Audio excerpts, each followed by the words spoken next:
नाम्चेदेखिको मुनि हो कि माथि हो सिस हजुर यो चाहिँ नाम्चेदेखिको माथि हो है हजुर नाम्चेबाट तपाईँको 300-400 मिटर माथि है यो केटिएमबाट नै हो हजुर यो नाम्चेदेखि यो कुन ठाउँ हो सिस्रे चाइनाबाट कता पर्छ सलेरीदेखि सुर्केको सडकको अवस्था कस्तो छ अरे अहिले खत्तम छ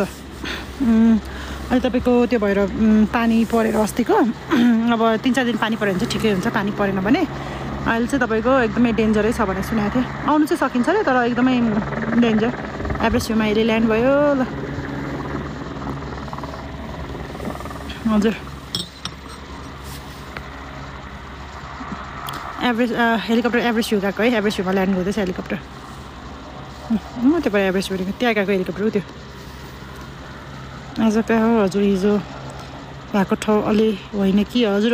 हिजो भएको ठाउँ होइन म अलिकति माथिपट्टि हो यो शेर्पा पानोरामा लजमा तपाईँको यहाँबाट चाहिँ हिजोको भन्दा धेरै माउन्टेन देखिन्छ हिजो चाहिँ तपाईँले यो साइडबाट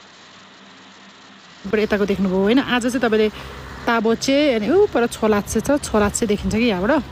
तर आज चाहिँ तपाईँको यो बादल लाग्यो हुनाले लोत्से र माउन्ट एभरेस्ट चाहिँ क्लोज छ पुरै covered hello hello IMG wonderful thank you so much कहाँ हो यो अरे हजुर यो सोलुखुम्बु डिस्ट्रिक्टको नाम्ची भनेको त सिक्किम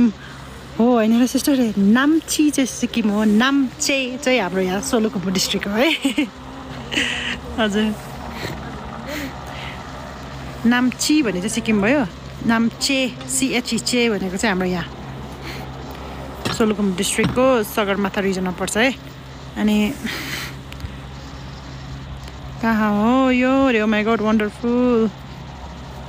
हजुरको ठाउँमा आएर बास बसेर हाम्रो सान हेर्न मन छ अरे हजुर आउनुहोस् न यो मेरोबाट चाहिँ एभरेस्ट आमादाबलाम अनि यो ताबोचे लोत्सेहरू चाहिँ देखिँदैन यो जुन चाहिँ यो ठाउँ छ नि पानोरामा शेर्पा पानोरामा लस त्यहाँ चाहिँ तपाईँको बेस्ट भ्यू है 360 भ्यू हजुर आएर बस्दा हुन्छ हजुर हेलो सर गुड मर्निङ रे गुड मर्निङ सिस्टर एयरपोर्ट छ त्यता रे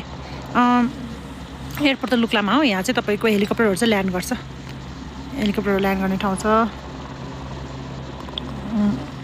थ्याङ्क यू सो मच अनि